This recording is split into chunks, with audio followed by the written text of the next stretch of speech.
過夠啊。唔係其實高啲都冇問題嘅，隻腳輕腳啲就得㗎啦。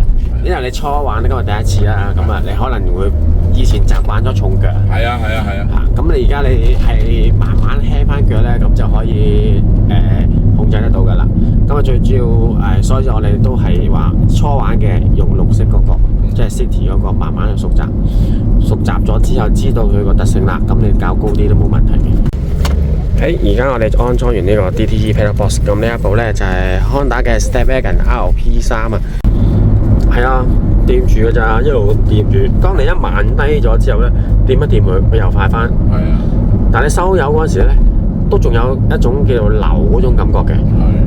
以前就應該冇㗎啦，以前一收油即刻架車慢晒㗎啦。能夠改變你座駕嘅性能，只需要解除油門限制就得㗎咯。安裝呢個 DTE 嘅 Pedal Box 就可以啦。歡迎查詢 WhatsApp 俾我哋63409933。亞洲汽車材料有限公司，德國 DTE System 香港代理。